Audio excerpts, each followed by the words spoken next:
At the end of 1944, the Germans were preparing what was to be their last major offensive on the Western Front during World War II. Although in the first programs of this series that we are doing on the Battle of the Bulge we already saw what the ambitious objectives of this operation were, and the knowledge that the Allied intelligence services had of it, today we are going to see what the role of the famous SS Infiltration Command that participated in this battle. To understand the importance of this German command, we have to be clear about the key to the success of this operation. This was neither more nor less than the surprise, the speed, and the forcefulness of the attack. The Germans were going to launch a large-scale offensive that was to reach their objectives in a few hours, not giving the Allies time to react, and taking advantage of the bad weather that would prevent Allied aviation from being able to intervene.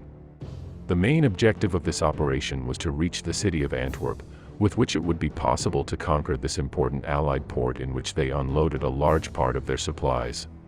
And on the other hand, leaving isolated the majority of British troops that were northeast of that position.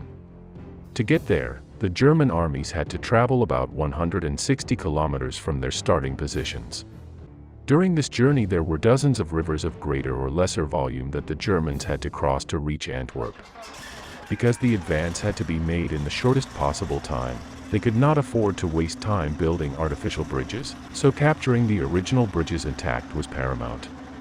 To achieve this, Hitler turned to one of his trusted men who had served him so well throughout the conflict, one of his greatest successes being the rescue of Mussolini.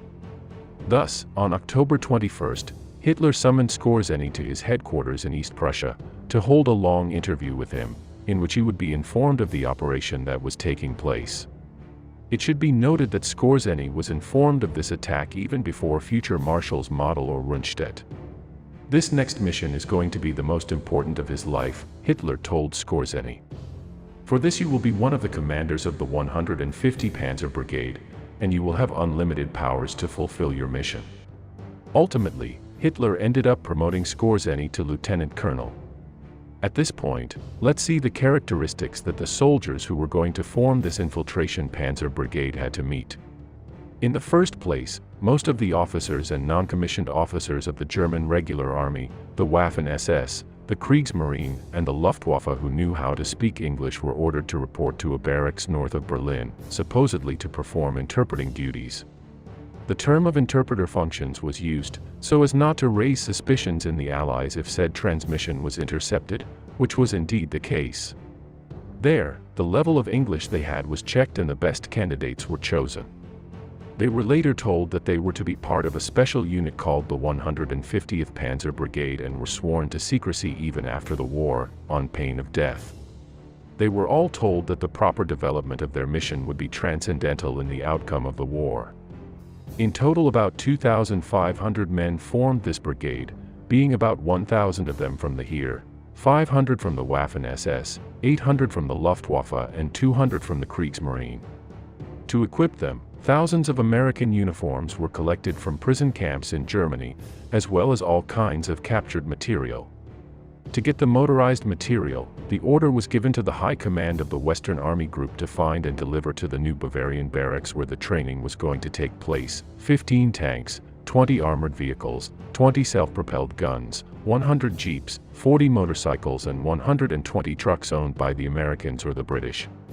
However, the equipment delivered did not meet the requirements, and although some jeeps or trucks could be delivered, only 2 Sherman tanks were found in poor condition, so Skorzeny had to use German substitutes.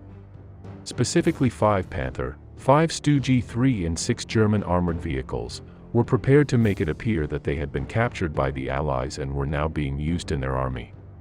As far as English-speaking soldiers are concerned, only 10 men were found who spoke perfect English because they had lived for years in Britain or the United States.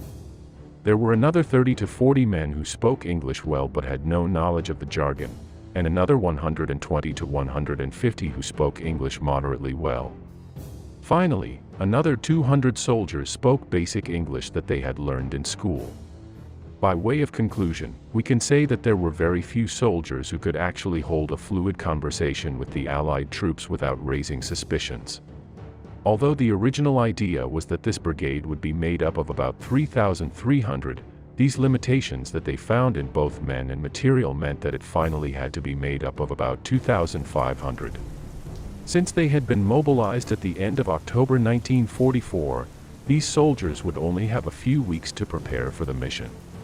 In addition to being trained for combat, these men received English classes, learned how to salute properly as Americans did, were shown all kinds of American movies and newsreels, and were taught many colloquial expressions. This preparation was so exhaustive that they were even taught to eat using a fork as the Americans did, and they got used to hitting the cigarettes on the tobacco packet in the American way. This makes us see that nothing was left to chance, and the effort of the Germans for this operation to succeed was titanic.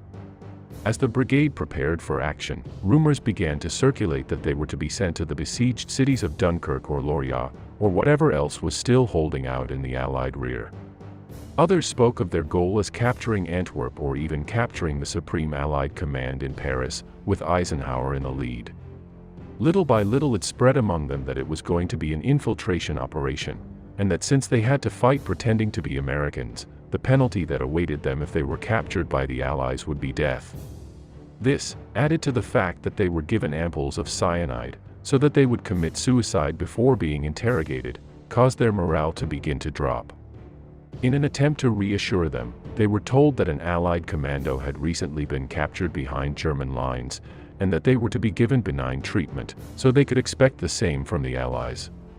It was finally on December 10 when Skorzeny's own commanders were informed of the true plans of this brigade. Their mission would be to advance overland ahead of other German shock divisions, to capture a series of bridges over the Meuse before they could be destroyed by the Allies. For this they would be divided into 3 groups that would advance independently towards their objectives. In addition, within the unit another small section had been formed with the 150 men who spoke the best English, called the Steilau Unit. This small unit that would mainly be dropped by parachute was divided into dozens of platoons whose tasks would be the following.